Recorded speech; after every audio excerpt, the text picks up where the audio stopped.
तो Bihar DElEd counselling का date खत्म हो चुका है और अभी भी कुछ बच्चे कमेंट कर रहे हैं कि सर मेरा डीएलएड का काउंसलिंग छूट गया, क्या अब हम दोबारा काउंसलिंग कर सकते हैं, क्या दोबारा काउंसलिंग का मौका दिया जाएगा। और बहुत सारा कमेंट में कुछ क्वेश्चन है जो कि आपको लिए हैं आज और उसका आंसर देंगे। बहुत सारे स्टूडेंट का ये क्वेश्चन है कि सर हम डीएलएड प्लस ग्रेजुएशन एक साथ कर सकते हैं। फिर क्वेश्चन है कि सर हम ऑनर्स के बाद बीएड कितना साल का होता है और पीजी के बाद कितना साल का होता है। और नेक्स्ट है कि सर हम डीएलएड प्लस इग्नू से ऑनर्स करेंगे तो क्या हम टीचर बन सकते हैं। नेक्स्ट है कि सर एडमिट कार्ड तो मेरा सेंटर पे ले लिया, तो अब एडमिट कार्ड हम कहां से देंगे एडमिशन के टाइम में। नेक्स्ट क्वेश्चन है कि सर क्या हम इंटर लेवल पे डीएलएड में एडमिशन लेंगे और वहां पे बीए का सीएलसी दे सकते हैं हम। और नेक्स्ट क्वेश्चन है कि सर काउंसलिंग छूट गया तो अब क्या होगा। और नेक्स्ट क्वेश्चन है कि सर बीए में एडमिशन हम ले लिए हैं तो अब डीएलएड में जो एडमिशन लेंगे वहां पे काउंसलिंग कहां से देंगे। तो बहुत सारा क्वेश्चन है जो कि आज इस वीडियो में हम आपको आंसर देने वाले हैं। तो अगर आप इस वीडियो को शुरू से लेकर के लास्ट तक देखते हैं तो सभी कंफ्यूजन आपका दूर हो जाएगा। तो ज्यादा समय ना लेते चलते अपने टॉपिक को स्टार्ट करते हैं। सबसे पहले आप सभी को पता है कि बिहार डीएलएड का काउंसलिंग का डेट खत्म हो गया, 26 तक डेट देकर रखा था, ठीक है। यानी कि 26 तक आपका लास्ट डेट था और आज 27 तारीख है, यानी कि आपका काउंसलिंग का डेट खत्म हो गया, ठीक है। अगर उसको डेट बढ़ाना था, जैसे बहुत सारे स्टूडेंट कमेंट कर रहे हैं कि सर मेरा जो है काउंसलिंग छूट गया है, तो अगर डेट बढ़ाना था तो कल रात तक में ही नोटिस वो देते, ठीक है, कि आपका डेट बढ़ाया जा रहा है। लेकिन ऐसा कुछ नोटिस नहीं आया है और आज 27 है, आज भी कुछ नोटिस नहीं है। इसका मतलब अब आपको काउंसलिंग का दोबारा मौका नहीं दिया जाएगा और काउंसलिंग के लिए नया डेट अब नहीं आएगा। तो जिसका छूट गया है अब उसको कॉलेज नहीं मिलेगा, जिसका ज़्यादा मार्क्स भी होगा अब उसको सरकारी कॉलेज नहीं मिलेगा। और हम इससे पहले ही वाले वीडियो में बोल रहे थे आपको कि सबसे पहले आप काउंसलिंग कराइए, जो भी स्टूडेंट पास है यानी कि फेल नहीं है वो सभी स्टूडेंट काउंसलिंग कराइए, तभी आपको कॉलेज मिलेगा, अन्यथा नहीं मिलेगा। तो इसीलिए अब काउंसलिंग छूट गया है तो अब अगले बार वेट कीजिए, या नहीं तो आप अदर स्टेट से प्राइवेट से डीएलएड कर लीजिएगा, अब आपको इसमें मौका नहीं मिलेगा। तो पहला आपका क्वेश्चन का आंसर हो गया, जिसका छूट गया है अब उसको दोबारा मौका नहीं मिलेगा। नेक्स्ट, अब आप डीएलएड कर दिए हैं, अब आप वेट कीजिए 2 तारीख, ठीक है। जिस दिन 2 तारीख को होगा उस दिन आपका देख सकते हैं प्रथम चयन सूची किया जाएगा और 2 तारीख को ही पता चलेगा आपको कि कौन सा कॉलेज आपको मिला है। आप जो मनपसंद कॉलेज दिए थे 1 नंबर में 2 नंबर में, वो कॉलेज मिला है या नहीं मिला है और एडमिशन कब करवाना है। तो 2 तारीख बहुत ज़्यादा नहीं समय है, बहुत कम समय बचा है। 2 तारीख को आपका प्रथम चयन सूची जारी कर दिया जाएगा, ठीक है। जैसे 2 तारीख को जारी किया जाएगा तो आपका 3 तारीख से एडमिशन स्टार्ट हो जाएगा और 8 तारीख तक आप फर्स्ट सूची जो जारी होगा वो स्टूडेंट 3 से लेकर के 8 तक एडमिशन करवा सकते हैं। और एक वीडियो हम स्पेशल डॉक्यूमेंट पे बताए थे कि कौन कौन सा डॉक्यूमेंट आपको अभी से ही बना के रख लेनी चाहिए ताकि एडमिशन के टाइम में दिक्कत नहीं होगा। तो जो स्टूडेंट वह वीडियो नहीं देखे हैं तो जाइए मेरा चैनल पे वीडियो सेक्शन में सरकारी कॉलेज का लिस्ट पे वीडियो बना हुआ है, ऑल डॉक्यूमेंट पे वीडियो बना हुआ है, तो वह वीडियो जा करके देख सकते हैं। और हमेशा कहते हैं कि एडमिशन के टाइम में करंट सर्टिफिकेट खास करके जाति, ठीक है, और एनसीएल ये सब करंट बना लीजिएगा ताकि आपको कोई दिक्कत ना हो और वहां पे आरक्षण का लाभ मिले, ठीक है। और कुछ स्टूडेंट ये भी कमेंट किए थे कि सर जाएंगे एडमिशन के टाइम में तो फर्स्ट बताइए कितना पैसा लगेगा। आपको तो बोल ही दिए हैं कि डीएलएड 2 साल का होगा, ठीक है। जो आपका फर्स्ट ईयर होता है वो आपको सारा 12,000 रुपया लग जाएगा और जो सेकेंड ईयर होगा वो आपको सारा 11,000 रुपया लग जाएगा और टोटल को जोड़ दीजिए तो आपका 24,000। ये तो हम पहले ही आपको बता चुके हैं कितना आपका फी लग जाएगा, ठीक है। ये गवर्नमेंट कॉलेज है। चलिए बात करते हैं, अब नेक्स्ट क्वेश्चन लेते हैं कि सर डीएलएड प्लस ग्रेजुएशन एक साथ कर सकते हैं। देखिए बहुत सारे स्टूडेंट ऐसे हैं जो सोच रहे हैं कि सर हम डीएलएड भी कर ले और ग्रेजुएशन भी कर ले और एक साथ दोनों डिग्री क्या हो सकता है। तो देखिए सरकार का यह रूल है कि एक साथ आप एक ही कोई रेगुलर से डिग्री कर सकते हैं, ठीक है। करने का तो बहुत सारा डिग्री कर सकते हैं तो वो गलत तरीका होगा ना।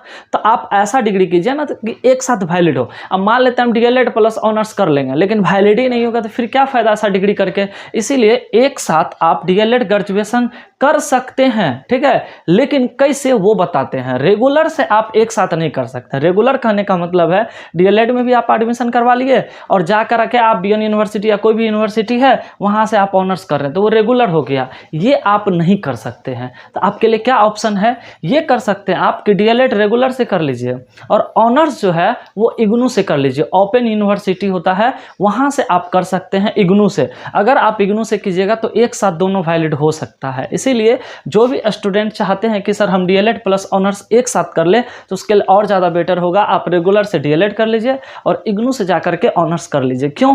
क्योंकि अगर आप डीएलएड प्लस ऑनर्स के बाद अगर आप शिक्षक बनिएगा ना तो 6 to 8 में भी आपको मौका मिलेगा, और नहीं तो अगर इंटर के बाद सिर्फ आप करते हैं तो सिर्फ 1 से 5 तक का ही टीचर बन सकते हैं।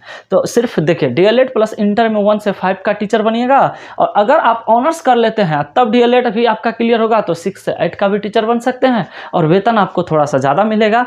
तो ये आप कर सकते हैं, ठीक है। चलिए नेक्स्ट बात करते हैं। बहुत सारा कमेंट किए हैं कि सर ये बताइए हम पीजी कर लिए हैं तो 1 साल का बीएड होगा या 2 साल का बीएड होगा। देखिए जो स्टूडेंट ऑनर्स किए हैं तो उसके लिए 2 साल का बीएड होता है, ठीक है। अगर आप ऑनर्स के बाद बीएड करना चाहते हैं तो वो 2 साल का होता है, और अगर आप पीजी के बाद बीएड कीजिएगा तो आपका 1 ही साल का होगा, ठीक है। और बहुत सारे कॉलेज 1 साल वाला करवाता है, आप जाके कर सकते हैं। अगर आपका पीजी क्लियर है तो 2 साल का बीएड मत कीजिएगा, आपका 1 ही साल का बीएड होगा, ठीक है। पीजी लेवल पे वही है, ऑनर्स लेवल पे आपका 2 साल का होगा, ठीक है। और पीजी के बाद अगर बीएड कीजिएगा तो वही है 11th प्लस 12 तक का टीचर आप बन सकते हैं, वही है। ऑनर्स के बाद ये कीजिएगा तो आप 10th तक का टीचर बन सकते हैं, यानी कि 6 से लेकर के आप 10 तक का टीचर बन सकते हैं इस पे, ठीक है। चलिए नेक्स्ट क्वेश्चन था कि सर डीएलएड प्लस इग्नू से बीए करेंगे तो क्या टीचर बन सकते, क्यों नहीं बन सकते हैं। क्वेश्चन है कि सर मान लेते हैं हम रेगुलर से डीएलएड किए और इग्नू से हम बीए करेंगे तो क्या हम टीचर बन सकते हैं। ऑफकोर्स बन सकते हैं, कोई दिक्कत नहीं है। इग्नू जो है ना स्पेशल जॉब वाले के लिए है। जैसे आप जॉब भी कर लीजिएगा ना, इंटर लेवल पे मान लेते हैं आपको टीचर में सिलेक्शन हो गया और आप बीए नहीं किए हुए थे तो आप बीए कैसे कीजिएगा, तो रेगुलर से तो नहीं कर सकते हैं। तो इग्नू वही है, आप ही लोग के लिए बना है। जाके आप इग्नू से बीए कीजिए और बाद में आपको 6 से 8 में भी टीचर में जाने का मौका मिलेगा, तो कोई दिक्कत नहीं है। डीएलएड प्लस इग्नू से बीए करने के बाद भी आप टीचर बन सकते हैं, कोई दिक्कत नहीं है। तो ये भी क्वेश्चन का आंसर आपका क्लियर हो गया। बात करते हैं नेक्स्ट क्वेश्चन कि सर एडमिट कार्ड तो सेंटर पे ही ले लिया गया था, तो एडमिट कार्ड तो मेरे पास है नहीं, तो कौन सा एडमिट कार्ड देंगे। देखिए जब हम आपको डॉक्यूमेंट पे वीडियो बनाए थे तो उसमें हम आपको बताए थे कि आपसे एडमिट कार्ड भी लिया जाएगा एडमिशन के टाइम में, ठीक है। और ये कौन सा एडमिट कार्ड लेगा, तो जिस एडमिट कार्ड पे आप डीएलएड का एंट्रेंस एग्जाम देने गए थे, ठीक है। तो अगर वो एडमिट कार्ड आपसे ले लिया तो कोई दिक्कत नहीं, आपके पास हार्ड कॉपी होगा ना, आप जो दिए होंगे तो 1-2 कॉपी किए होंगे ना, वो कॉपी आप रखिएगा। वैसे तो बहुत सारे एग्जाम में ऐसा होता है कि इसमें 2 पर्ची होता है एडमिट कार्ड पे, ठीक है।